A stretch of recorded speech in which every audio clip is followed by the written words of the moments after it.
If you use AI for your business, but your emails, contents, or outreach still sound robotic, you could be losing trust, leads, and sales.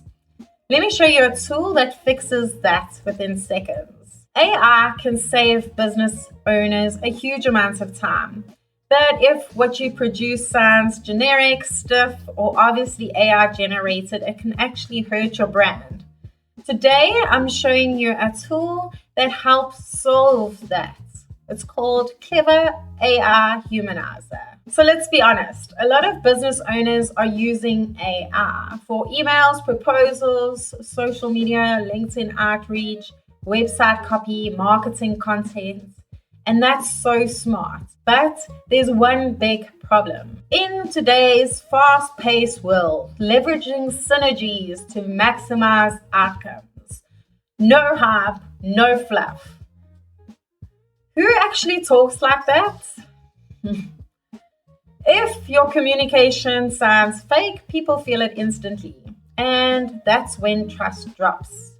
And it's difficult to win it back. Conversions also drop along with it. That's where Clever AI Humanizer comes in.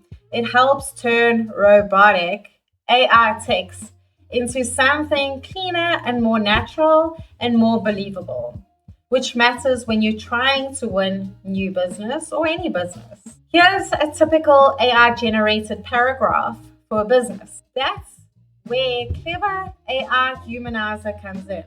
It helps turn robotic AI text into something cleaner and more natural and more believable, which matters when you're trying to win new business or any business.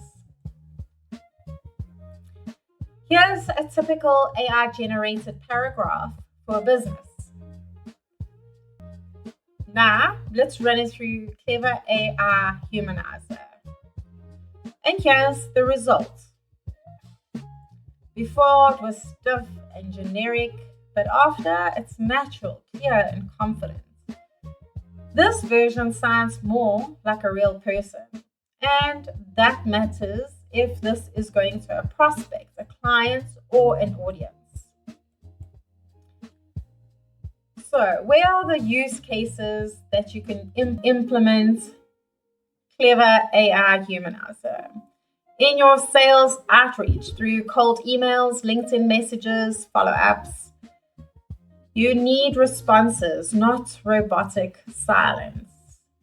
In marketing content, your ads, captions, blogs, landing pages, people buy from brands they connect with. In client communications, quotes, proposals, updates, professional and human always wins. Finder saving time. Get first drafts done quickly, then polish fast. That is leverage. And last but not least, small teams. If you don't have a copywriter, tools like this can help bridge the gap. So, my honest review and what I like, it's quick to use, it's a clean output, better tone, it saves editing time, and it's helpful for business communication. But what to remember is that you still review everything before sending. Good prompts still matter, and no tool replaces strategy. So, how smart business owners should use AI? Use AI for speed. Use humanizing tools for polish. Use your own judgment for the final edge. That combination is powerful. If you're a business owner or entrepreneur using AI, consider liking the video and subscribing to follow along, because I will be testing more tools that can genuinely save time and help you grow. And if there's one part of your business that you have considered automating, please comment it below. I'd love to know, and I'll love to tackle it in one of my next upcoming videos. Until next time, I'll see you in the next one.